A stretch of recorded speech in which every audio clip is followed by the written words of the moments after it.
Okay, వాక్యంలోనికి వెళ్దాము. దయచేసి మొదటి సమూయేలు గ్రంథము మొదటి అధ్యాయము మొదటి 5 వచనాలు చదువుదాం.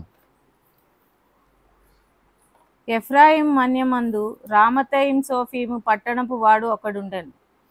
అతని పేరు ఎల్కానా.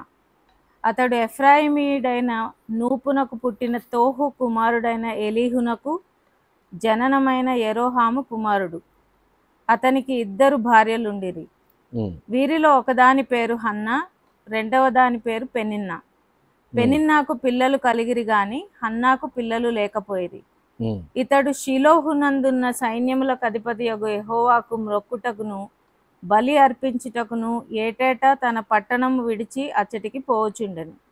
ఆ కాలమున ఏలీ యొక్క 2 కుమారులగు హోఫ్ని, ఫీనెహాసు యెహోవాకు యాజకులుగా ఉండిరి. ఎల్కానా తాను బల్యర్పణ చేసిన నాడు తన భార్యయగు పెనిన్నాకును దాని కుమారులకును కుమార్తెలకును పాళ్ళు ఇచ్చుచూ వచ్చెను గాని హన్నా తనకు ప్రియముగా ఉన్నందున ఆమెకు 2 పాళ్ళు ఇచ్చుచూ వచ్చెను. యెహోవా ఆమెకు సంతు లేకుండా చేశాను. ఓకే, ప్రార్థన. స్తోత్రం ప్రభువా, పరిశుద్ధుడా, నీ బంగారు పాదములకు స్తోత్రములు నాయన. ఇదిగో నీ కృపను బట్టి మమ్మల్ని సజీవ లెక్కలో ఉంచావు.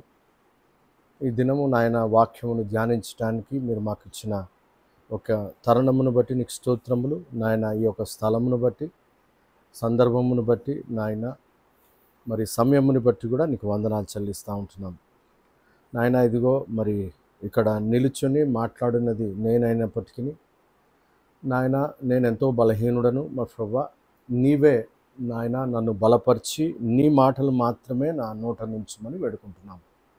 ప్రత్యేకించి నన్ను నీ యొక్క సిలువ చాటున మరుగుపరుచుకొని నాయన మీరే మహిమ, ఘనత, ప్రభావములు పొందుకొనమని మా ప్రభువును ప్రియరక్షకుడైన యేసు క్రీస్తు నామమున అడిగి ప్రార్థించి వేడుకొంచుంటున్నాను తండ్రి, ఆమెన్. ప్రియమైన దేవుని బిడ్డలారా, ఇక్కడ మనము చదివిన వచనములలో ఒక వ్యక్తి ఉన్నాడు. ఆ వ్యక్తికి 2 భార్యలు. బహుశా హన్నా మొదటి భార్య అయి ఉండవచ్చు. ఎందుకంటే మొదట పేరు హన్నా, రెండవ దాని పేరు పెనిన్నా అని చెప్పబడింది. ఇక్కడ ప్రాముఖ్యమైన విషయం ఏంటంటే యెహోవా ఆమె హన్నా ఉంది కదా, తన భార్య ఎల్కానా అనే వ్యక్తి భార్య తన యొక్క గర్భము మూసివేశాడు అని ఇంగ్లీష్ తర్జుమాలో ఉంటుంది. కానీ ఇక్కడ మనం తెలుగులో చదివినప్పుడు ఆమెకు సంతు లేకుండా చేసెను అంటే ఎవరు? దేవుడే సంతు లేకుండా చేశాడు అని ఉంది. ఇంగ్లీష్లో అయితే but the lord had shut up her womb అన్నాడు. అంటే ఇక్కడ మనకు ఆశ్చర్యం కలగొచ్చు, ఇదేంటి మరి దేవుడు గర్భమును మూసివేయటం ఏంటి, సంతు లేకుండా చేయడం ఏమిటి అనే ఆలోచన మనకు రావచ్చు. అయితే మనం గమనించాల్సింది ప్రియమైన దేవుని బిడ్డలారా, దేవుడు ఏది చేసినప్పటికీ తన మహిమ కొరకే కార్యములను జరిగిస్తూ ఉంటాడు ఇక్కడ. అయితే ఇక్కడ మనము గమనించాల్సింది ఏమిటి అని అంటే, పెనిన్నాకు కుమారులు కుమార్తెలు అంటే ఉన్నారు. వారి సంఖ్య ఏంటో ఇక్కడ మనకు ఇంపార్టెంట్ కాదు. కానీ అయితే మరి ఆమె గర్భమేమో తెరిచాడు, ఈమె గర్భం ఎందుకో మూసాడు మరి అని మనకు వస్తుంది.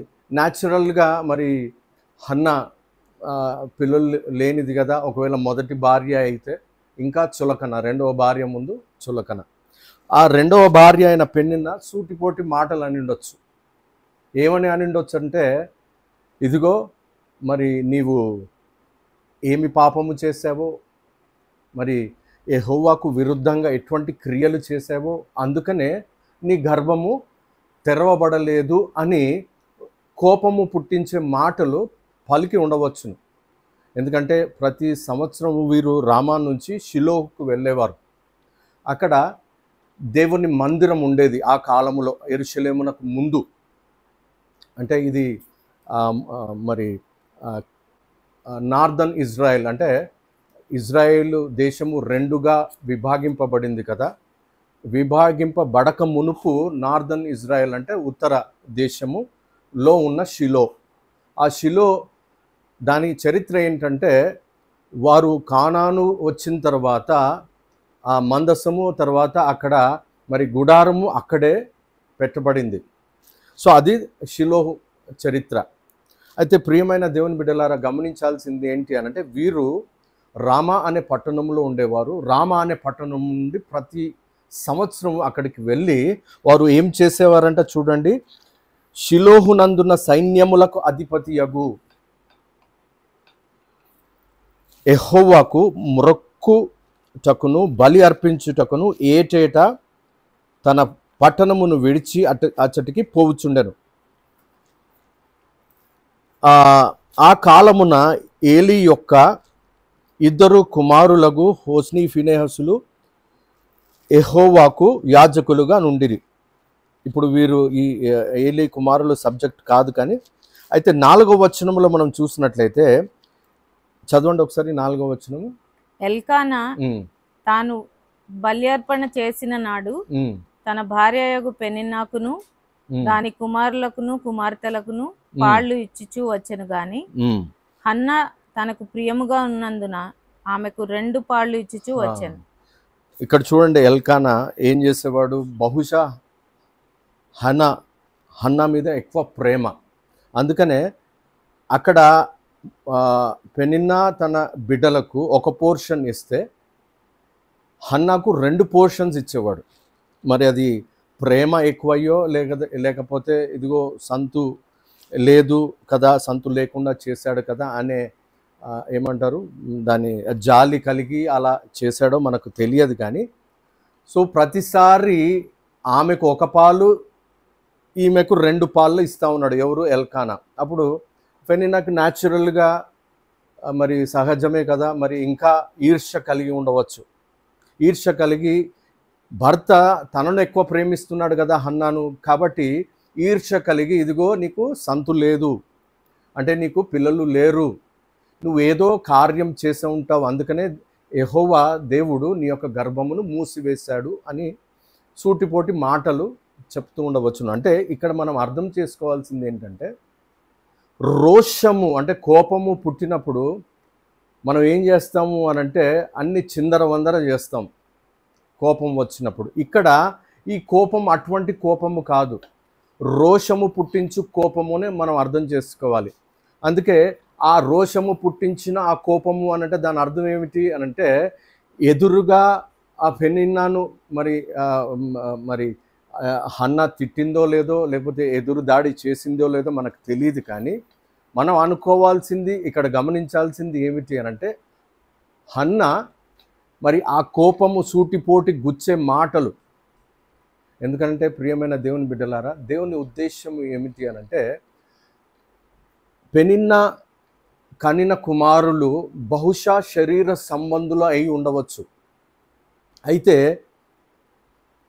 హన్నా గర్భములో ఆత్మ సంబంధమైన కుమారుడు పుట్టాలని ఆలోచన దేవునికి ఉన్నది అన్నట్టుగా నేను గ్రహిస్తున్నాను ఇక్కడ.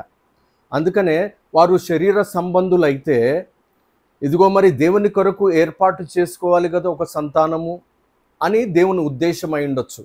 అయితే దేవుడు ఎప్పుడైతే తన యొక్క గర్భమును మూసివేశాడో మరి మిక్కిలి ఆయాసకరమైన పరిస్థితి కదా అది. ఎందుకనంటే ఒక స్త్రీ గొడ్రాలుగా ఉండడం అనంటే మిక్కిలి ఆయాసకరమైన పరిస్థితి. కానీ దేవుని ఉద్దేశం ఏమిటి అనంటే, మిక్కిలి ఆయాసకరమైన పరిస్థితి ఎందుకు కలుగుతుంది అనంటే, దానినే ఆ మిక్కిలి ఆయాసకరమైన పరిస్థితియే నెమ్మదికి కారణము అవుతుంది. అంటే నెమ్మది అనంటే నెమ్మది కలుగుతుంది. మొదట మిక్కిలి ఆయాసకరమైన పరిస్థితి ఉన్నప్పటికీ ఆ మిక్కిలి ఆయాసకరమైన పరిస్థితుల్లో రోషము కలిగినదై, చూడండి అక్కడ రోషము కలిగినదై దేవుని సన్నిధిలో మొర్రపెట్టు వారుగా ఉంటారు. మన జీవితంలో కూడా మనము ప్రార్థన చెయ్యాలి, లేదంటే ప్రార్థనలో సమయాన్ని ఎక్కువ గడపాలి. ఎందుకనంటే దేవుడు నిన్ను నన్ను ఆత్మ మూలముగా జన్మింప చేయాలని ఆశ కలిగి ఉంటాడు. ఎందుకనంటే మనం ఆత్మ మూలముగా జన్మిస్తేనే కానీ దేవుని రాజ్యము చూడలేము అని పరిశుద్ధ గ్రంథము చెబుతుంది. యేసుక్రీస్తు ప్రభువారు స్వయాన చెప్పారు. అంటే దాని అర్థం ఏమిటి? శరీరం మూలముగా పుట్టిన వారు నీటి మూలముగా పుట్టాలి, నీటి మూలముగా పుట్టిన తర్వాత ఆత్మ మూలముగా కూడా జన్మించాలి అని పరిశుద్ధ గ్రంథంలో చెప్పబడింది. అంటే ఉద్దేశం ఏమిటి అనంటే, మికిలి ఆయాసకరమైన పరిస్థితి కలిగినప్పుడు ఇక్కడ ఈవిడ హన్న ఏమి చేసింది అనంటే, తన యొక్క మరి ఆ సహోదరి లేకపోతే పెనిన్న సూటిపోటి మాటలు అన్నప్పుడు కోపము కలిగింది. కోపము కలిగి రోషము కలిగినదై ఉండి ఆహారం పుచ్చుకొనటం మానింది అని ఇక్కడ పరిశుద్ధ గ్రంథంలో రాయబడింది. మీరు చూడండి, ఎక్కడ ఉందండి అది? 8వ వచనములో, ఆమె పెనిమిటి అయిన ఎల్కానా, హన్నా నీవెందుకు ఏడ్చుచున్నావు? నీవు భోజనము మానుట ఎలా? నీకు మనోవిచారం ఎందుకు కలిగినది అనంటే భోజనము మానివేసింది. అంటే దాని అర్థం ఏమిటి?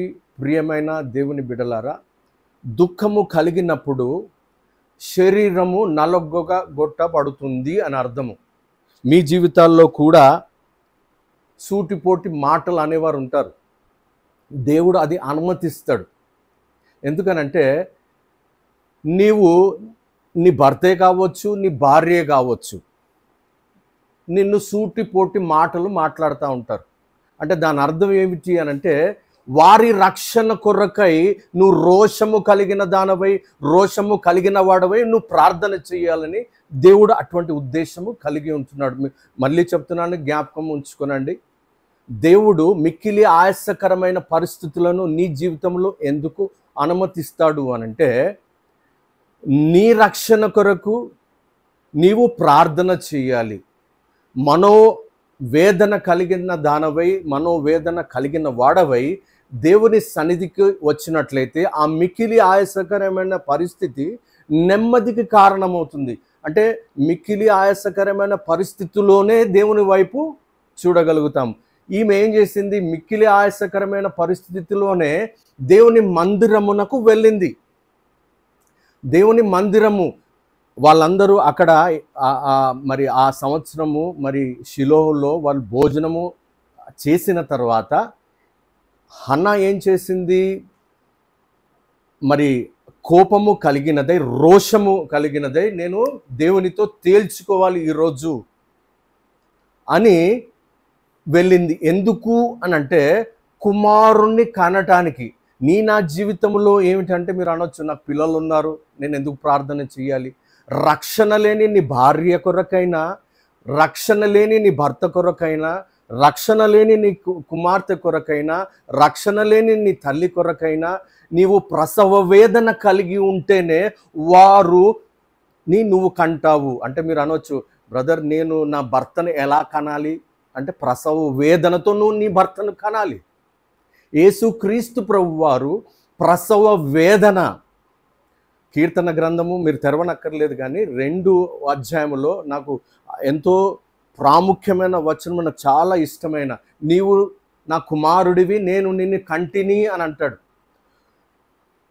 అంటే దాని అర్థం ఏమిటి?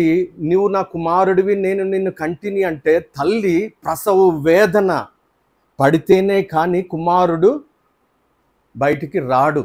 అంటే దాని అర్థం ఏమిటి అనంటే, గర్భము మూసిన నాడు ప్రసవ వేదన లేకపోతే, ఆ పురిటి నొప్పులు లేకపోతే లోపల బిడ్డ ఏమవుతున్నాడో తెలియని పరిస్థితి. అంటే దాని అర్థం ఏమిటి అనంటే, దేవుడు గర్భమును తెరవాలి అనంటే నువ్వు ప్రసవ వేదన కలిగిన దానవై, కలిగిన వాడవై ప్రార్థన చెయ్యాలి. అంటే దాని అర్థం ఏమిటి? శరీరాన్ని నలగొట్టుకోవాలి. ఆహారము పుచ్చుకొనకపోవటము అంటే ఉపవాసము. ఉపవాసము దేనికి సూచన అంటే అఫ్లిక్షన్. అఫ్లిక్షన్ అంటే అఫ్లిక్షన్ ఆఫ్ ది సోల్ అని ఇంగ్లీష్లో అంటారు. అఫ్లిక్షన్ ఆఫ్ ది సోల్ ఎప్పుడు అని అంటే దాని అర్థం ఏంటి? మనోవేదన. మనోవేదన అలాగే శరీరము. మనోవేదన కలిగిన వాడు శరీరాన్ని సుఖపెడతాడా?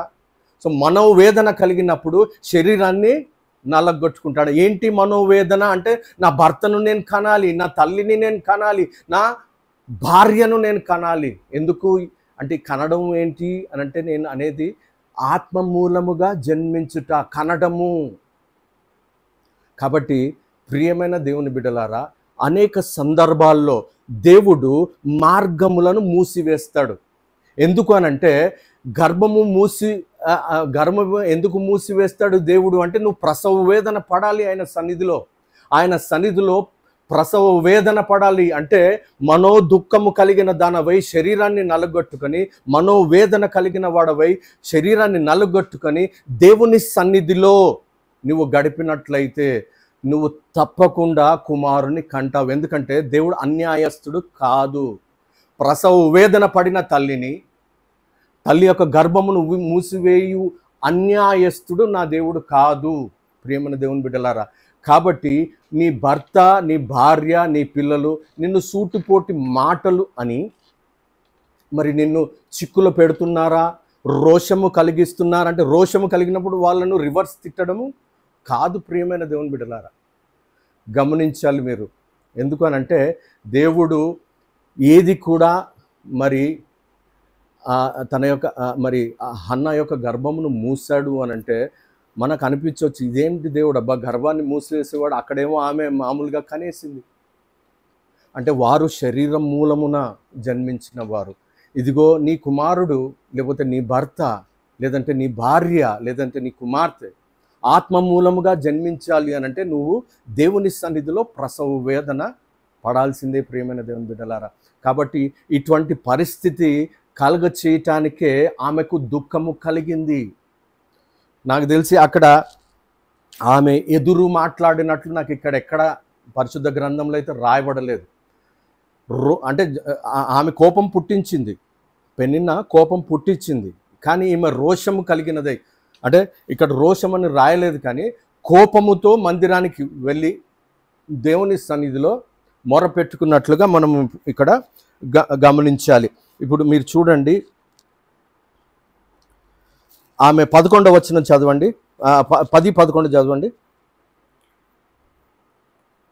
బహు దుఃఖాక్రాంతురాలై వచ్చి యెహోవా సన్నిధిని ప్రార్థన చేయొచ్చు, బహుగా ఏడ్చుచు, సైన్యములకు అధిపతివగు యెహోవా, నీ సేవకురాలనైన నాకు కలిగి ఉన్న శ్రమను చూచి నీ సేవకురాలనైన నన్ను మరువక జ్ఞాపకము చేసుకొని నీ సేవకురాలనైన నాకు మగపిల్లలను దయచేసిన ఎడల వాని తల మీదకి క్షౌరపు కత్తి ఎన్నటికి రానియక వాడు బ్రతుకు దినములన్నిటను నేను వానిని యెహోవా వగు నీకు అప్పగింతును అని మొక్కుబడి చేసుకొనెను. ప్రార్థన ఇక్కడ గమనించండి, జాగ్రత్తగా వినండి. నా జీవితంలో కొన్ని సందర్భాల్లో మార్గములు మూసివేయబడతాయి. దానికి కారణములు అనేకములు ఉండొచ్చు, కానీ దేవుని అనుమతి లేకుండా ఏది జరగదు. ఉదాహరణకి కుమార్తె వివాహము కానీ, కుమారుడు వివాహము కానీ, కుమార్తె ఉద్యోగము కానీ, కుమారుడు ఉద్యోగం కానీ, పక్కన ఉన్న వాళ్ళు ఉద్యోగం సంపాదించేస్తారు, పక్కన ఉన్న వాళ్ళు పెళ్ళిళ్ళు వెంటనే అయిపోతూ ఉంటాయి. మరి నీ పిల్లల పెళ్ళిళ్ళు ఆలస్యం అవుతున్నాయి అంటే దేవుడు మార్గములను టెంపరీగా మూసివేశాడు. ఎందుకనంటే పర్మనెంట్గా తెరవడానికి. పర్మనెంట్గా ఎందుకు తెరవబడాలి అనంటే, ఏ శక్తి కూడా ఆ తలుపులను ఆపజాలని శక్తి దేవుడు ఇవ్వాలనుకుంటున్నాడు. అదే పునరుద్ధానపు శక్తి. పేతురుతో అంటాడు కదా, ఇదిగో పరలోకపు తాళం చేతులు నీకు ఇస్తున్నాను అంటాడు. అని ఏమంటాడు? పాతాళపు తలుపులు ఆపజాలవు అంటే దాని అర్థం ఏమిటి? God might temporarily close the gate, but he wanted to open it with force. అంటే ఏ శక్తి కూడా ఆ గేట్ని ఇంకా మూయలేవన్నమాట. ఆ శక్తిని ఇవ్వడానికి, అంటే ఆ పునరుద్ధాన శక్తి పొందుకోవడానికి ప్రసవ వేదన మనము పడవలసినదే. అప్పుడే దేవుడు ఆత్మచేత నింపుతాడు అనేది సత్యం. ప్రియమైన దేవుని బిడ్డలారా, కాబట్టి మీ పక్కవారి ఇంట్లో అనేక సందర్భాల్లో అన్నీ సంతోషకరంగా వారి ఇంట్లో కార్యక్రమాలు జరుగుతుండవచ్చు. నీ ఇంట్లో కార్యక్రమాలు ఆగిపోయి ఉండొచ్చు. అంటే నువ్వేమనుకోవాలి, ఇప్పుడు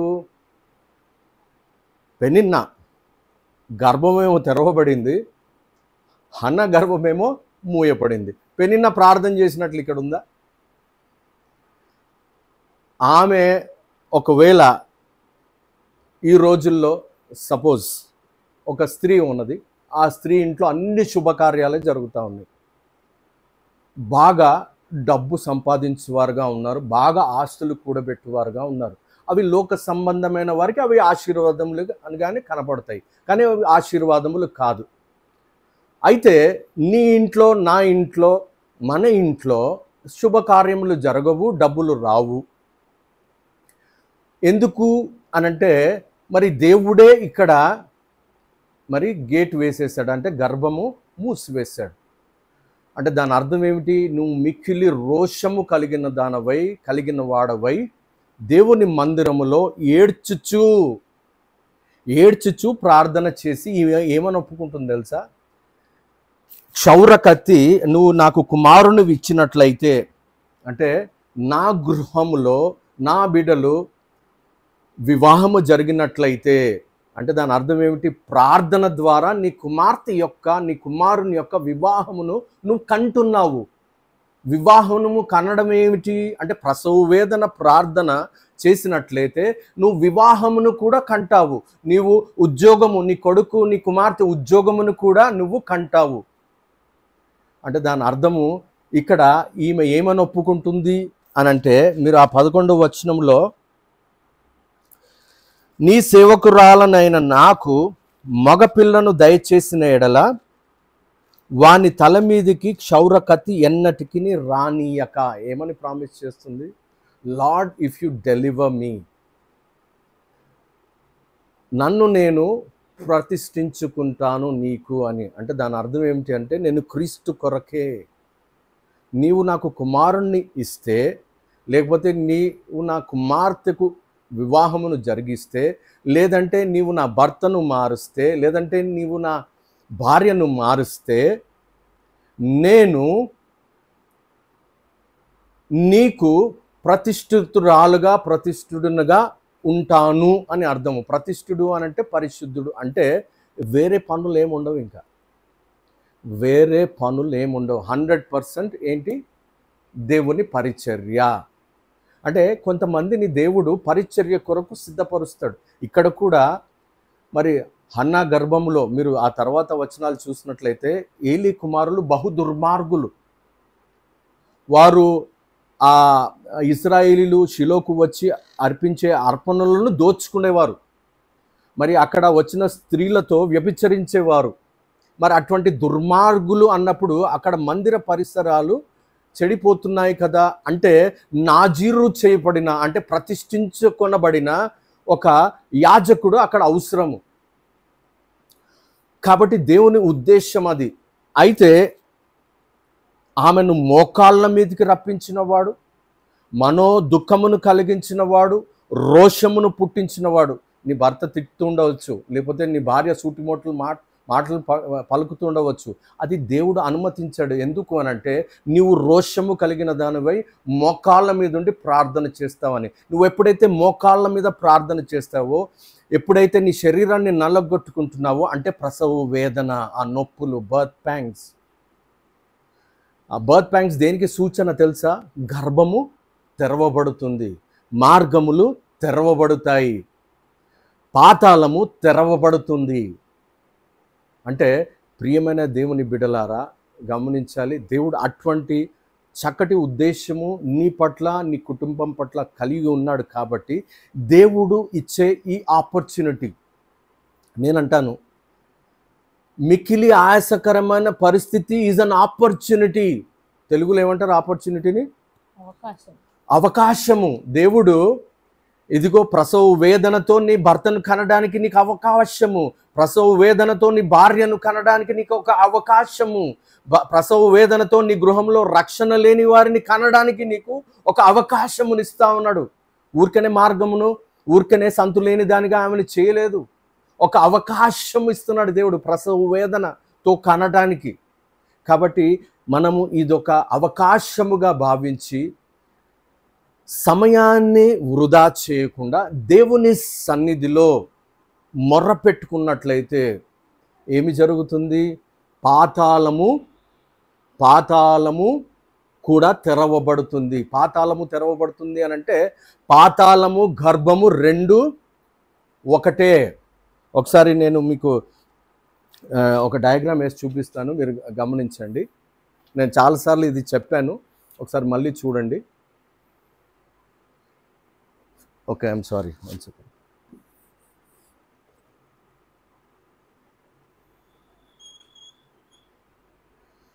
ఇది గ్రౌండ్ లెవెల్ అనుకోండి.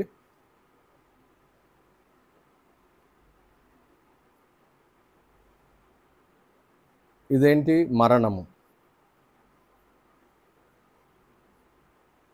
ఈ పైన ఉండేంటి? జీవం.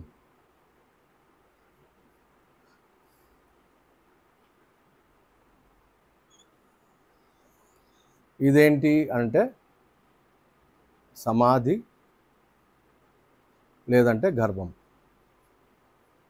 మీరు అనొచ్చు సమాధి గర్భము రెండు ఒకటేనా? చూడండి, సమాధి తెరవబడకపోతే పునరుద్ధానము లేదు, గర్భము తెరవబడకపోతే ఉనికి లేదు.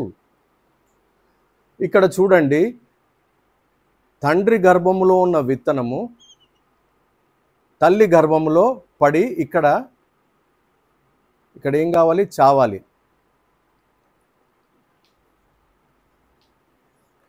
చనిపోయిన తర్వాత రూపము, విత్తనము చనిపోనిది రూపము రాదు. అంటే హన్నా యొక్క గర్భము తెరవబడటం లేదు అని అంటే దాని అర్థం ఏమిటి? చూడండి ఇక్కడ దాని అర్థం ఏమిటి? విత్తనము ఇక్కడ పడి చావటం లేదు. ఎప్పుడైతే విత్తనము ఇక్కడ పడి చనిపోతుందో అప్పుడు గర్భము తెరవబడుతుంది, అంటే ఉనికి. ఇది తండ్రి గర్భము.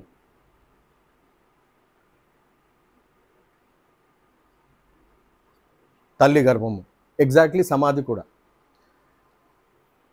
యేసుక్రీస్తు ప్రభువారు తను తాను రిక్తునిగా చేసుకొని విత్తనముగా, వర్డ్ బికేమ్ సీడ్.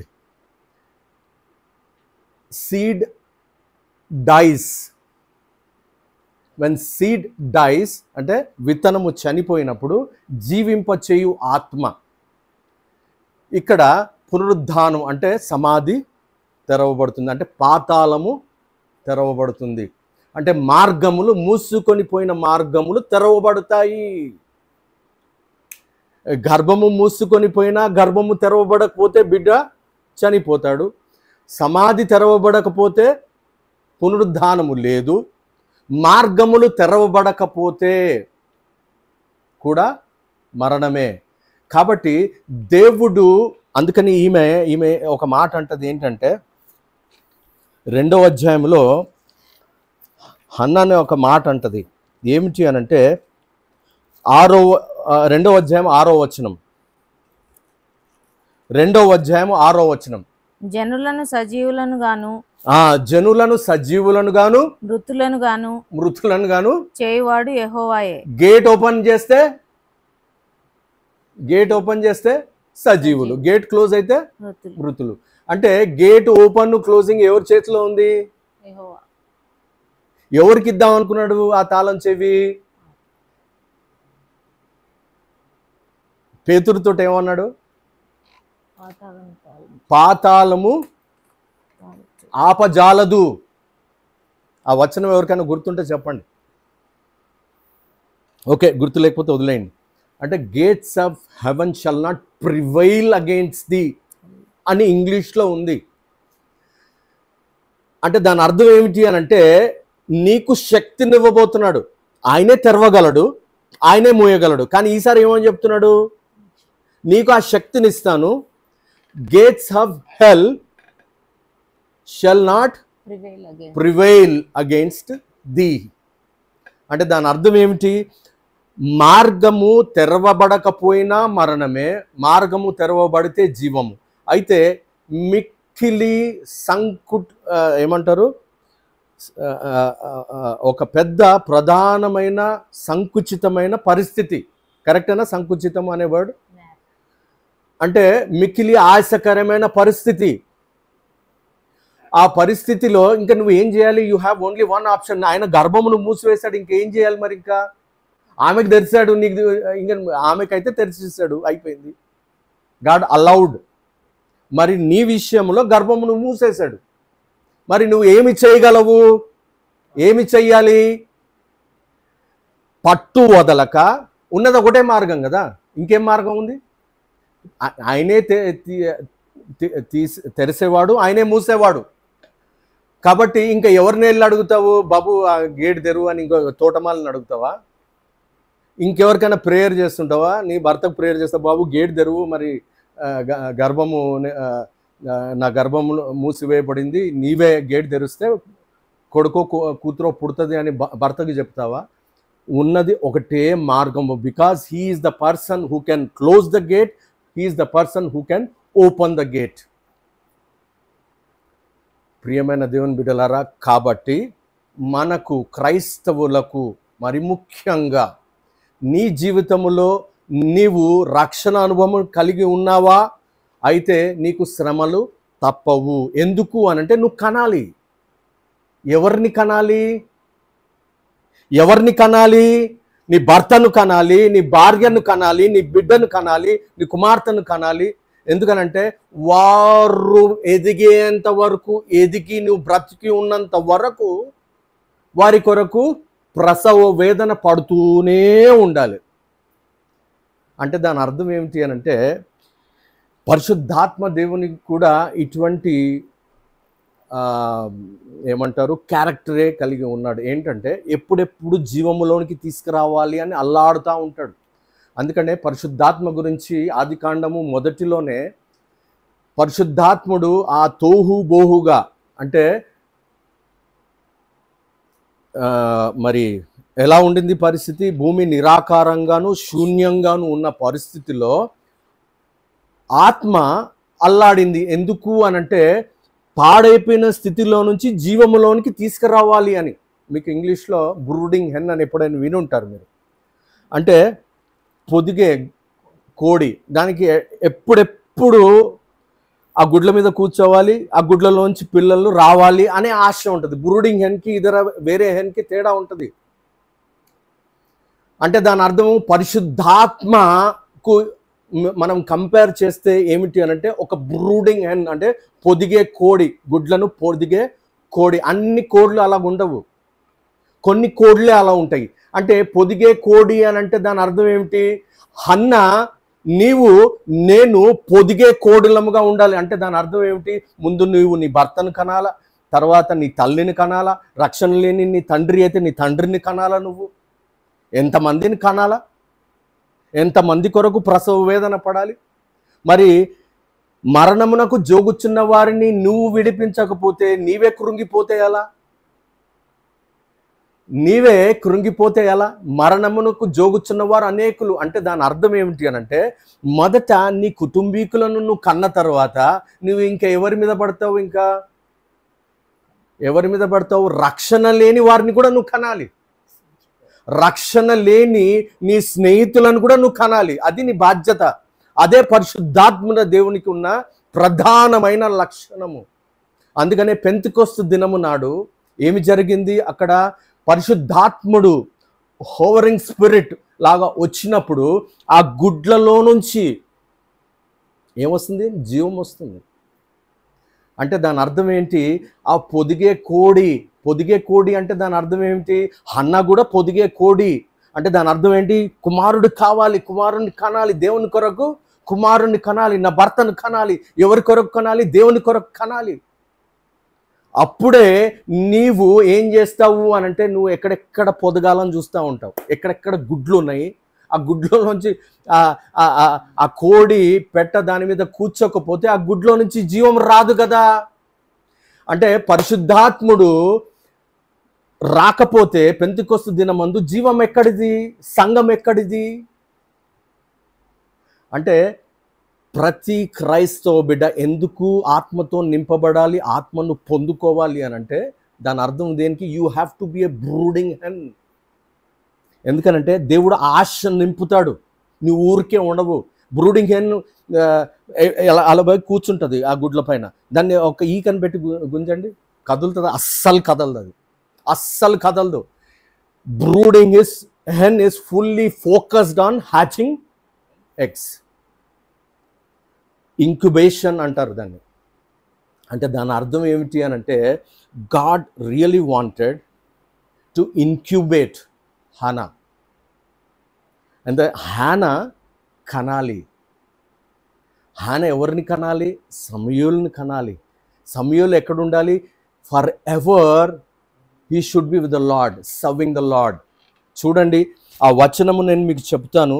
ఆ వచనం ఎక్కడుంది అని అంటే ప్రియమైన దేవుని బిడ్డలారా, మొదటి అధ్యాయంలోనే 22వ వచనం చదవండి. మొదటి సమూయేలు మొదటి అధ్యాయము 22వ వచనం. అయితే హన్నా బిడ్డ పాలు విడిచే వరకు నేను రాను. మొదటి వచనం చదవండి ఒకసారి, 21. ఎల్కానాయును అతని ఇంటి వారందరూ యెహోవాకు ఏటేటా అర్పించు బలిని అర్పించుటకును రొక్కుబడిని చెల్లించుటకును పోయిరి. అయితే హన్నా బిడ్డ పాలు విడిచే వరకు నేను రాను, పాలు విడిచే వరకు నేను రాను. వాడు యెహోవా సన్నిధిని అగుపడి తిరిగి రాక అక్కడనే ఉండునట్లుగా నేను వాని తీసుకొని వత్తునని తన పెనిమిటితో చెప్పి వెళ్ళకై ఉండెను. అక్కడ 22వ వచనంలో మీరు గమనించాల్సింది ఏమిటి అని అంటే బిడ్డ పాలు విడిచి వరకు నేను రాను, వాడు యెహోవా సన్నిధిని అగుపడి తిరిగి రాక. No turning back, no turning back. నాజీరు చేయబడము అనంటే ప్రతిష్ఠించబడము అనంటే ఇంకా వేరే యావిగేషన్స్ ఏమి ఉండవు.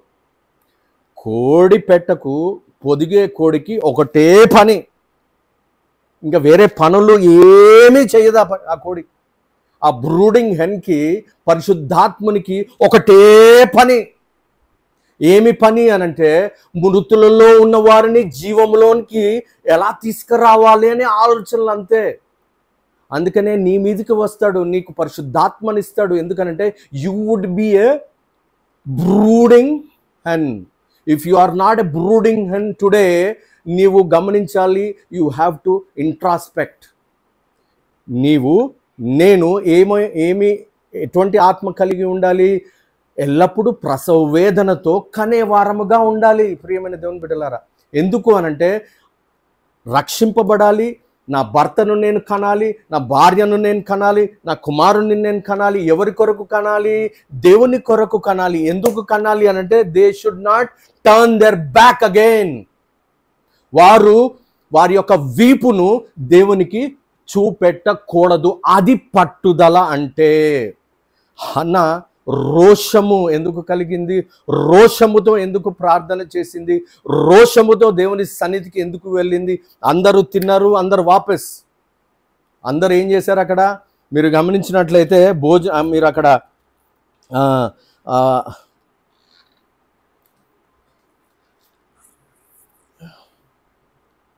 9వ వచనంలో, వారు షిలోహులో అన్నపానములు పుచ్చుకొనిన తరువాత హన్నా లేచి, అన్నపానములు పుచ్చుకున్న తర్వాత ఏం చేస్తారు? జనరల్లీ పండుకుంటారు, నిద్రపోతారు. అంటే దాని అర్థం ఏంటి? మిగతా వారందరూ నిద్రపోవడానికి వెళ్ళారు, ఈమె ఎక్కడికి బయలుదేరింది? ఎక్కడికి బయలుదేరిందండి? మందిరమునకు బయలుదేరింది. ఎందుకంటే she wanted to be a brooding hen. She wanted to be filled with the Spirit of God. దేవుని ఆత్మ చేత నింపబడాలని ఆశ ఉన్నది. అందుకనే దేవుని సన్నిధిలో కనిపెట్టడానికి ఎక్కడికి వెళ్ళింది? దేవుని సన్నిధి అంటే షిలోహు మందిరములోనికి వెళ్ళింది. Everybody wanted to relax. భోజనము చేశామా? భోజనము చేసిన తర్వాత ఇంకేదైనా పని చేద్దామా, ఆ పని చేద్దామా అని న్యాచురల్గా ఉంటుంది.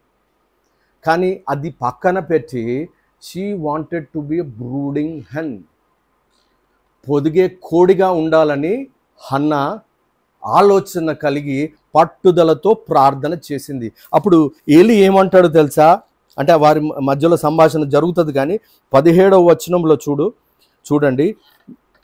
అంతటే ఏలి, నీవు క్షేమముగా వెళ్ళుము, ఇశ్రాయేలు దేవునితో నీవు చేసుకున్న మనవిని ఆయన దయచేయును గాక అని ఆమెతో చెప్పగా ఆమె చూడండి, దేవుడు ప్రార్థనకు జవాబును అనుగ్రహించాడు. ఏమంటాడు అక్కడ? నువ్వు క్షేమంగా వెళ్ళము, ఇజ్రాయేలు దేవునితో నీవు చేసుకొనిన మనవిని ఆయన దయచేయును గాక అనగానే ఈమె వెంటనే ఆమెను అన్నట్లుగా ఏమని తెలుసా? ఆమె అతనితో, నీ సేవకురాలైన నేను నీ దృష్టికి కృప పొందుదును గాక. షీ రిసీవ్డ్, పొందుకున్నది. ఆ క్షణమందే దేవుడు ఏలితో జవాబునిచ్చాడు. ఆ క్షణమందే ఆమె పొందుకుంది. తర్వాత వాళ్ళందరూ రామాకి వెళ్ళిపోయారు. తర్వాత ఆ స్త్రీ తన దారిని వెళ్ళిపోయి భోజనం చేయొచ్చు నాట నుండి దుఃఖముఖిగా ఉండుట మానెను. ఆ తర్వాత ఏముంది? తన భార్య హన్నాను కూడాను యెహోవా ఆమెను జ్ఞాపకము చేసుకొనెను. గాడ్ రిమెంబర్డ్ అంటే దాని అర్థం ఏంటంటే తన యొక్క గర్భమును తెరిచాడు. ఇందాక మనం చూసాం కదా, ఈ గర్భము తెరవబడింది. ఇందులో నుంచి ఎవరు వచ్చారు? సమూయేలు అనేవాడు ఉనికిలోనికి వచ్చాడు. ప్రియమైన దేవుని బిడ్డలారా, ఈరోజు నీవు నేను చనిపోయిన తర్వాత తిరిగి లేపబడాలి అనంటే సమాధి తెరవబడాలి. ఇంకొక ప్రాముఖ్యమైన వచనము మీకు చదివించి దాంతో నేను ముగిస్తాను. యోహాను సువార్త సందర్భం ఏమిటి అనంటే లాజరును లేపే సందర్భం. యోహాను సువార్త 11వ అధ్యాయం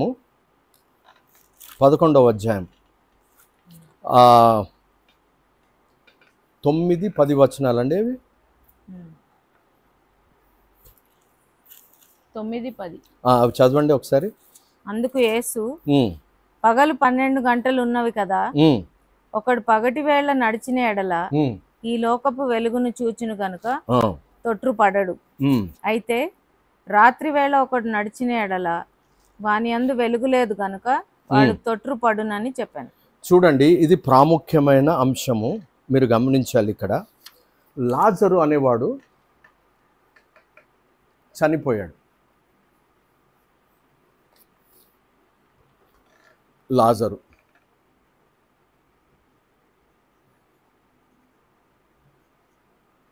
చనిపోయాడు, సమాధిలో పెట్టబడ్డాడు.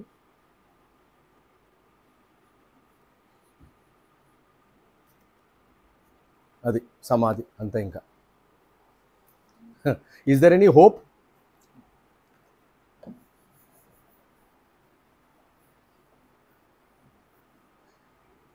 ఇది జీవము మరణము, సమాధిలో పెట్టబడ్డాడు. Is there any hope? Hope అంటే tomb has to open. Hope అంటే చిగురు. హోప్ అంటే గర్భము తెరవబడడం.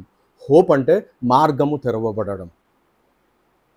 అయితే ఇక్కడ మీరు గమనించాలి ఏంటంటే, యేసుక్రీస్తు ప్రభు వారికి వర్తమానం అందిన తర్వాత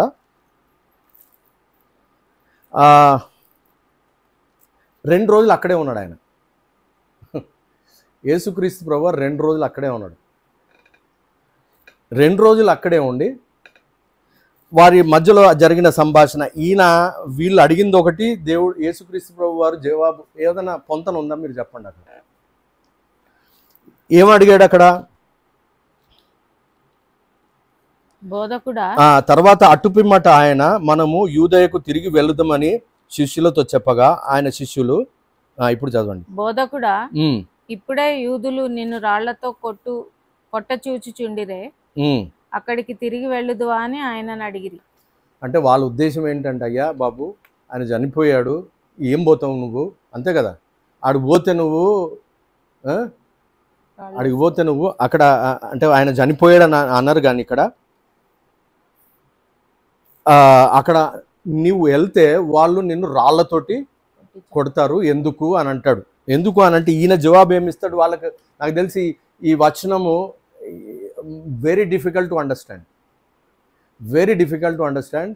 నౌ యూ కేర్ఫుల్లీ లిజన్, జాగ్రత్తగా వినండి, నేను చెప్తాను. అంటే ఈ వచనంలో ఏమున్నది, ఈ సందర్భం ఏంటి అనేది నేను ఎందుకు హానా కేసులో ఈ మాట మాట్లాడుతున్నాను, మన కేసులో ఎందుకు ఈ మాట మాట్లాడుతున్నానో ఇది చాలా ప్రాముఖ్యమైన మాట. ఇది చదివి నేను సందర్భం చెప్పి నేను ముగిస్తాను. ఇక్కడ ఏంటి అని అంటే వాళ్ళు రాళ్లతో కొడతారు, ఇప్పుడు మనం వెళ్ళొద్దు లాజర్ దగ్గరికి, ఇప్పుడు మనం వెళ్ళొద్దు, ఆల్రెడీ ఆయన 2 రోజులు అక్కడే ఉన్నాడు, 2 రోజులు అయిపోయింది, దాని తర్వాత వెళ్దాము అని అంటే వాళ్ళు ఏమంటారు, ఇప్పుడు నువ్వు వెళ్తే వాళ్ళు రాళ్ళతో కొడతారు అని అంటే ఈయన ఏం జవాబిస్తున్నాడు చూడండి యేసుక్రీస్తు ప్రభువారు. పగలు 12 గంటలు ఉన్నవి కదా, ఒకడు పగటి వేళ నడిచిన ఎడల ఈ లోకపు వెలుగును చూచును గనుక తొట్రుపడడు. అయితే రాత్రి వేళ ఒకడు నడిచిన ఎడల వాని అందు వెలుగు లేదు గనుక వాడు తొట్రుపడునని చెప్పాను. ఇప్పుడు జాగ్రత్తగా వినండి. పాతకాలంలో సైకిళ్ళు ఉండేవి. ఒక ఊరు నుంచి ఇంకొక ఊరు వెళ్ళాలి అని అంటే సైకిల్లో వెళ్ళేవారు. ఇక్కడ గమనించాల్సింది, ఒక సైకిల్కి లైట్ ఉంటుంది, ఇంకొక సైకిల్కి లైట్ ఉండదు. అప్పట్లో చిన్న లైట్ ఉంటుంది, ఆ లైట్కి ఆ సెల్ఫ్ పవర్ డైనమో ఉంటుంది. అంటే మనిషి ఆ సైకిల్ని తొక్కే కొద్దీ ఆ పవర్ జనరేట్ అయ్యి ఆ లైట్ వెలుగుతూ ఉంటుంది. So imagine very carefully, one cycle has a light, ఒక సైకిల్కి లైట్ ఉంది, ఇంకో సైకిల్కి లైట్ లేదు. ఇప్పుడు నా చేతిలో లైట్ లేని సైకిల్ ఉంది. నేను బహుశా ఒక 12 గంటలు ప్రయాణము, అంటే ఎంత దూరం పోతాను సైకిల్ మీద, ఒక 50 కిలోమీటర్లు మేబీ, ఐ డోంట్ నో. 50 కిలోమీటర్లు వెళ్ళిన తర్వాత ఇంకా 100 కిలోమీటర్లు నేను వెళ్ళాలి, లేదంటే తిరిగి రావాలి, అక్కడ పని చూసుకొని తిరిగి రావాలి. డే టైము సైకిల్ లేని లైట్ మీద వెళ్ళా, మళ్ళీ నేను నైట్ ట్రావెల్ చేయగలనా? చేయలేను. ఒకవేళ లైట్ ఉన్న సైకిల్ ఉంటే నేను వెళ్ళగలను, రాగలను. అర్థమవుతుందండి? యేసుక్రీస్తు ప్రభు వారు ఇదే చెప్తున్నారు అక్కడ. ఇందులో పునరుద్ధానమును గూర్చిన సత్యం ఉన్నది. చూడండి, ఇప్పుడు గమనించండి. జీవాత్మ అంటే తెలుసు కదా మీకు. జీవాత్మ ఈజ్ ఈక్వల్ టు లైట్. సైకిల్కి లైట్. ఒక సైకిల్కి జీవాత్మ ఉన్నది, ఇంకో సైకిల్కి జీవాత్మ లేదు. అర్థమవుతుందా? ఒక సైకిల్కి జీవాత్మ ఉన్నది, ఇంకో సైకిల్కి జీవాత్మ లేదు. సో జీవాత్మ లేని సైకిల్ చనిపోయిన తర్వాత, అంటే చీకటి, ఇదంతా చీకటి ఏంటి? డార్క్. పాతాళం ఎలాగుంటుంది అంటే చీకటి, చీకటి, ఇది వెలుగు. సో వెలుగులో నీకు లైట్ అవసరం లేదు. అంటే దాని అర్థం ఏంటి? జీవములో నుంచి నువ్వు మరణముకి వెళ్ళేటప్పుడు నీలో ఏముండాలి? జీవాత్మ ఉండాలి. అర్థమవుతుందా? అంటే దాని అర్థం ఏమిటి? లాజరుకి ఇప్పుడు జీవాత్మ ఉంది అంటే లేదు. సో ఏమవుతుంది? జీవాత్మ అంటే సమాధి తెరవబడదు. జీవాత్మ ఉంటే ఏమవుతుంది? నా సైకిల్కి లైట్ ఉంటే ఏమవుతుంది? డే అంతా ప్రయాణం చేసేసి సాయంత్రం పని చూసుకొని రాత్రి మళ్ళీ ప్రయాణమే, ఎక్కడికి వస్తాం మళ్ళీ? So suppose this is destination. So I have started from here and ఇక్కడ నుంచి మళ్ళీ తిరిగి నేను నా ఊరికి రావాలి. Provided I can travel in the night, that means I have a light. నాకు వెలుతురు. ఆ వెలుతురు ఏమిటి అనంటే జీవాత్మ. జీవాత్మ ఎవరిలో ఉంటుంది తెలుసా? యోహాను సువార్త 5:26 చదవండి. Most interesting verse. తండ్రి ఎలాగు తనంతట తానే జీవము గలవాడు. తండ్రి తనంతట తానే జీవం అంటే ఆ సైకిల్కి లైట్ ఉంది. చదువు ఒకసారి. తండ్రి ఎలాగు తనంతట తానే జీవము కలవాడై ఉన్నాడో అలాగే కుమారుడును తనంతట తానే జీవము కలవాడై ఉండుటకు కుమారునికి అధికారం అనుగ్రహించాను. ఇప్పుడు చూడండి, మళ్ళీ ఒకసారి బోర్డు వైపు చూడండి. ఇప్పుడు లాజర్ను తీసేసి ఇప్పుడు ఏంటి, తండ్రికి లైట్ ఉంది, రైట్, జీవాత్మ ఉన్నది. ఎందుకనంటే ఆయన జీవింపు చేయు ఆత్మ కదా. అదే తనలో ఉన్న జీవము కుమారుని కూడా ఇచ్చాడంటే కుమారుడు కూడా తనంతట తానే జీవం కలిగిన వాడు. అంటే దాని అర్థం ఏంటంటే తన ప్రాణమును పెట్టగలడు, తన ప్రాణాన్ని తిరిగి ఎక్కడ ఉంటుంది వర్స్ చెప్పండి. యోహాను సువార్త 10వ అధ్యాయంలో ఉంటుంది. ఏమని ఉంటుంది? నా ప్రాణమును నేను పెట్టగలను, తిరిగి దానిని తీసుకొనగలను. అంటే నాలో జీవం ఉన్నది అని అర్థము. ఆయన ఏమంటున్నాడు? I'm full of life, that is the reason I can lay down my life and I can rise again. అంటే ఇప్పుడు లాజర్ బదులు యేసును పెడదాం ఇక్కడ. సో ఆయన ఏం చేస్తాడు? ఆ సైకిల్కి ఏముంది? లైట్ ఉంది. లైట్ ఉంది కాబట్టి చీకట్లో వెళ్ళాడు, తిరిగి వచ్చేసాడు. సో లైట్ లేకపోతే నీ జీవితంలో, నా జీవితంలో గమనించాలి, లైట్ లేకపోతే సమాధి తెరవబడదు, సమాధి తెరవబడదు. అయితే హన్నాకు జరిగిన సంఘటన ఏమిటి అనంటే ఆ సంఘటన గుర్తు చేస్తున్నది ఇదే. అంటే ప్రతి ఒక్కరూ జీవము కలిగిన వారుగా ఉండాలి. అంటే పొదిగే కోడిలా ఉండాలి. అంటే జీవములోనికి నడిపించేవారుగా ఉన్నట్లయితే వారిలో జీవాత్మ ఉంటుంది కదా, దేవుని ఆత్మ. అంటే దాని అర్థం ఏమిటి? They are a cycle with light. There are many cycles without light and there are certain cycles with light. They are living in the daylight. అంటే వాళ్ళ గురించి ఏం చెప్పాలి ఇప్పుడు నేను? అంటే సన్లైట్లో ఉన్నప్పుడు అవసరం లేదా అనుకుంటారు. ఎదుట వీడు పిచ్చోడా, వీడు లైట్ పెట్టుకొని తిరుగుతున్నాడు అంటారా? ఈ లోకస్తులు అంటారు కదా, ఏంది భక్తి భక్తి భక్తి, ఏంది భక్తి, ఊరికే పాటలు పాడుతుంటారు, ఊరికే అటు పోతుంటారు, ఊరికే వాక్యం అంటారు, ఊరికే ఇంకేమంటారు, క్రైస్తవులు చేసే పనులను చూసి ఎక్కిరిస్తూ ఉంటారు. అంటే దాని అర్థం ఏమిటి అని అంటే డే లైట్లో నీకు లైట్ అవసరం లేదు కదా, వీడు పిచ్చోడా అని అనుకుంటాడు. కానీ దేని కొరకు సిద్ధపడుతున్నాడు ఆయన? రాత్రి కొరకు సిద్ధపడుతున్నాడు. అంటే పునరుద్ధానం కొరకు సిద్ధపడుతున్నాడు. అంటే బ్రూడింగ్ హన్, పరిశుద్ధాత్మ పొందుకోవాలని ఆశ కలిగినదిగా ఆమె హన్నా ప్రార్థన చేసినట్లు. అంటే నువ్వు ప్రార్థన చేస్తే నీ రక్షణ స్థిరపరచబడుతుంది, నీ సమాధి తెరవబడుతుంది, అలాగే నీ కుటుంబీకుల సమాధులు కూడా తెరవబడతాయి. అంటే you are going to give birth to them. అంటే ఆ శక్తి దేవుడు నీకు ఆల్రెడీ ఇచ్చేసాడు. Now you don't have to wait for anything. That power is with you. Ask for it, he will give it to you. ప్రియమైన దేవుని బిడ్డలారా, కాబట్టి ఆ శక్తి ఉన్నది. కాబట్టి ఇదిగో ఇప్పుడు జీవాత్మ కలిగిన వారు డే లైట్లో జీవించేవారు, లైట్ కలిగిన వారుగా ఉంటారు. వారు రాత్రి అయినప్పుడు అంటే మరణమైన తర్వాత జీవాత్మ వారిలో ఉంటుంది కాబట్టి వారు పునరుద్ధానములోనికి తిరిగి బయలుదేరుతారు. ప్రియమైన దేవుని బిడ్డలారా, దేవుని ఉద్దేశము ఇంత చక్కటి ఉద్దేశమై ఉంటున్నది. నీ ఎడల, నా ఎడల. హీఈస్ ఎ బ్రూడింగ్ హెన్. ఎప్పుడెప్పుడు నా కుమారుని కనాలి, ఎప్పుడెప్పుడు నా కుమారుని జీవంలోనికి రావాలి, వీడు మరణంలో ఉన్నాడు, వీడి సమాధి మూయబడి ఉంది, నేను తెరవాలి, సమాధిని నేను తెరవాలి అని ఆయన ఆశతో చూస్తూ ఉన్నాడు. కాబట్టి ప్రసవ వేదన లేనిది, ఇక్కడ ఏమి కావాలి? ప్రసవ వేదన లేనిది మార్గములు తెరవబడవు. ప్రియమైన దేవుని బిడ్డలారా, కాబట్టి నీ జీవితంలో, నా జీవితంలో హన్నా ఇదే మాట, ఇదే అర్థం వస్తుంది. చూడండి, ఇప్పుడు చూడండి, ఇందాక 5:26లో మనం చదివినప్పుడు ఏమనుంది? తండ్రికి కుమారునికి ఇద్దరు లైట్లు కలిగిన వారు. ఇప్పుడు పెంతుకోస్తు తర్వాత ఆ లైటు నీకు నాకు ఇచ్చాడు. ఓకే, అంటే you are with light now. So when you are with light, నువ్వేం చేస్తావు అప్పుడు? You will be a brooding hen.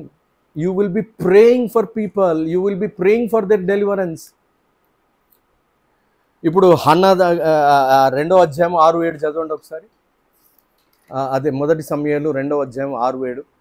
జనులను సజీవులను గాను మృతులను గాను చేయవాడు యెహోవాయే. సజీవులను గాను చేయవాడు, మృతులనుగా చేయవాడు. అంటే గేట్ మూసేవాడు ఆయన, గేటు తెరిచేవాడు ఆయన. అది పీటర్ ఏదైనా వర్స్ మీకు కనబడిందా? ఒకసారి రెఫరెన్స్ చెప్పండి, చదువు. మత్తయి 16:18 ఒకసారి చదవండి. మత్తయి 16:18 అది చదివి క్లోజ్ చేసుకున్నాం. మరియు నీవు పేతురువు, ఈ బండ మీద నా సంఘమును కట్టుదును. ఓకే. పాతాళలోక ద్వారములు దాని ఎదుట నిలువ నేరవని. అంటే he is giving that power to the church today. The church has the power now to open the gate and no power shall prevail against thee అన్నాడు కదా. కాబట్టి ప్రియమైన దేవుని బిడ్డలారా, అటువంటి శక్తి కావాలి అని అంటే హన్నా చేసిన ప్రార్థన ఎంతో ప్రాముఖ్యమైనది. ఆమె అంతగా ప్రసవ వేదన కలిగి దుఃఖముతో మనోవేదనతో మరి ప్రార్థన చేసింది. ఆయన అన్నాడు, నువ్వేమన్నా ద్రాక్షారసము పక్కకు పెట్టు, ఇంకా ఎంత తాగుతావు నువ్వు అని అన్నాడు. ఆమె అప్పుడు చెబుతుంది, నేను దుఃఖముతో మనోవేదనతో కోపమునకు కారణం అంటే రోషము కలిగి నేను ప్రార్థన చేశాను. నాది ఈ సమస్య, దేవుని కృప కొరకు నేను ప్రార్థన చేశాను. నా భర్తను నేను కనాలి, నా కుమారుని నేను కనాలి. ఇదిగో వారు సూటిపోటు మాటలు అంటున్నారు నన్ను. అందుకనే సూటిపోటు మాటలు అన్నప్పుడు దేవుడు ఏమిచ్చాడు అనంటే అవకాశాన్ని ఇచ్చాడు. అవకాశాన్ని ఆమె సద్వినియోగం చేసుకున్నది. కాబట్టే సమూయేలు ఎందుకు సమూయేలు అంటే ఆయన అక్కడే ఉండాలి పర్మనెంట్గా, అంటే దేవుని సన్నిధిలోనే ఉండాలి, ఇంకా వేరే పని ఏది చేయకూడదు అనే ఉద్దేశం కలిగినదై ఆమె ఫర్ ఎవర్. ఇంగ్లీష్లో అయితే అదే మీరు ఇందాక చదివిన వచనంలో 22 అనుకుంటా కదా, 1:22లో ఇంగ్లీష్లో చూస్తే ఫర్ ఎవర్ అని ఉంటుంది. అంటే ఇంకా అక్కడే సంవత్సరానికి ఈమె వెళ్ళేది అనుకుంటా, బట్టలు ఏదో కుట్టించేది, తీసుకొని వెళ్ళి బట్టలు తొడిగిచ్చేది. అంటే ఆ తర్వాత దేవుడు ఆమెను దీవించాడు. తర్వాత కుమార్తెలు తనకు హన్నాకు పుట్టారని బైబిల్ గ్రంథంలో ఉన్నది. అంటే దేవుడి కార్యములు చూడు, నువ్వు నీ భర్తను కనాలని, లేదంటే నువ్వు నీ కుమారుని కనాలని, నీ యొక్క కుమార్తెను కనాలని, లేదంటే వారి యొక్క జీవితంలో ఒక ఉద్యోగమును కనాలని, లేదంటే వారి యొక్క జీవితంలో వివాహమును కనాలి. వివాహం అనేది ఒక సంఘటన, ఒక phenomenon. So you have to give birth to a phenomenon. Phenomenon అంటే ఏంటి? ఒక activity. So not only you will give birth to an entity, but you would also give birth to a phenomenon. Phenomenon అంటే ఒక వివాహం అనేది ఒక కార్యము. ఆ కార్యాన్ని కూడా నువ్వు కనగలగాలి. ఉద్యోగం పొందుకోవడం అనేది ఒక కార్యము, అది కూడా నువ్వు కనాలి. కాబట్టి అటువంటి జీవితము కొరకే దేవుడు ఆత్మగా, అందుకని ఆయన ఏమంటాడు, నేను వెళ్తేనే కానీ ఆదరణకర్త మీ వద్దకు రాడు. Because you should have the light. You cannot be a cycle without light. There are many people without light. In those days సైకిల్కి లైట్ లేకుండా ఉండేవాళ్ళు కూడా ఉన్నారు, లైట్ ఉండేవాళ్ళు కూడా ఉన్నారు. సో నీవు లైట్ పొందుకోవాలి, ఆ జీవాత్మ నువ్వు పొందుకోవాలి అని. జీవింపచేయు ఆత్మ, ఆ జీవింపచేయు ఆత్మ ఆదామును జీవించు ప్రాణిగా చేసిన వాడు ఆ జీవింపచేయు ఆత్మే. కాబట్టి జీవింపచేయు ఆత్మ నీకు ఉన్నట్లయితే నువ్వు రాత్రి కూడా నువ్వు ప్రయాణం చేయగలవు, తొట్రు పడవు. అందుకనే వెలుచూపు వలన కాదు, కానీ 2 కొరింథీ 5వ అధ్యాయము 6-7 వచనాలు. 2 కొరింథీ, వెలిచూపు వలన కాక విశ్వాసము వలననే నడుచుకొనుచున్నాము. విశ్వాసం వలనే అంటే వెలిచూపు వలన కాదంటే you don't need the light, because you yourself are light. There is a light in you. వెలిచూపు అంటే దాని అర్థం ఏమిటి? People they are guided by sign boards, left, right or Google map. Google map.